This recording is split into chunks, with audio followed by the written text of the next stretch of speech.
నేను బాగుండాలి, నా ఇల్లు బాగుండాలనే స్థితి నుంచి మానుకొని ప్రజల్లో చైతన్యం వచ్చి మనమందరం ఆరోగ్యవంతంగా ఉండాలి, ఈ దేశం ఆరోగ్యవంతమైనటువంటి దేశంగా మారాలి.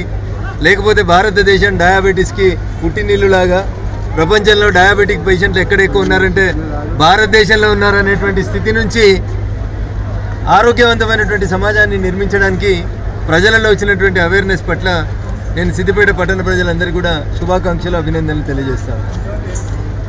మారథాన్ 3 నిర్వహిస్తున్నటువంటి సందర్భంగా రాష్ట్రం నలుమూల నుంచి ఇక్కడికి వచ్చినటువంటి మారథాన్లో పార్టిసిపేట్ అవుతున్నటువంటి మిత్రులందరికీ కూడా శుభాకాంక్షలు, అభినందనలు.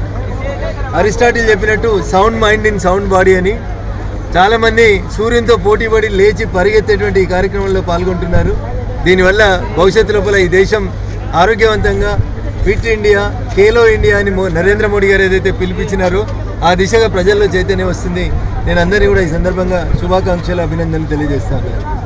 మీరు గట్టిగా ఉంటేనే, మీరు సౌండ్గా ఉంటేనే మీరు చేసేటువంటి ఏ ప్రొఫెషన్లో అయినా మీరు బాగా రాణించడానికి అవకాశం ఉంటుంది. కాబట్టి ఇది మాకు సంబంధం లేని వృత్తి, మా జర్నలిస్ట్ మిత్రుల దగ్గర నుంచి మొదలుకుంటే మా రాజకీయ నాయకుల దాకా ఎవరు కూడా అనుకోవద్దు.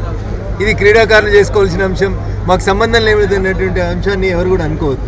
ఎందుకంటే 20 ఏళ్ళకే గుండె నొప్పులు వస్తున్నాయి, 25 ఏళ్ళకే పడిపోతూ ఉన్నారు, హార్ట్ అటాక్ వచ్చింది అనేటువంటి ఇట్లాంటి వార్తలు వినకూడదంటే దయచేసి ఇట్లాంటి మారథాన్స్ని ఎంకరేజ్ చేయాల్సిందిగా ఈ సందర్భంగా నేను ప్రజలందరికీ కూడా విజ్ఞప్తి చేస్తూ, ఈ కార్యక్రమాన్ని ఇంత గొప్పగా ఆర్గనైజ్ చేసినటువంటి ఈ కార్యక్రమ నిర్వాహకుడు, ఈ కార్యక్రమ కమిటీ అధ్యక్షుడు మిత్రుడు రాజు గారికి, వారి మిగతా మిత్ర బృందం అందరికీ కూడా, మల్లారెడ్డి గారికి, ఇతర మిత్రులందరికీ కూడా, స్పాన్సరర్స్గా వివరించినటువంటి మిత్రులందరికీ కూడా నేను శుభాకాంక్షలు తెలియజేస్తూ, మంచిని ఎంకరేజ్ చేసే కార్యక్రమం లోపల ముందుకు వచ్చినటువంటి దాతలకు కూడా నేను ఈ సందర్భంగా శుభాకాంక్షలు, అభినందనలు తెలియజేస్తాను. జై హింద్, జై భారత్.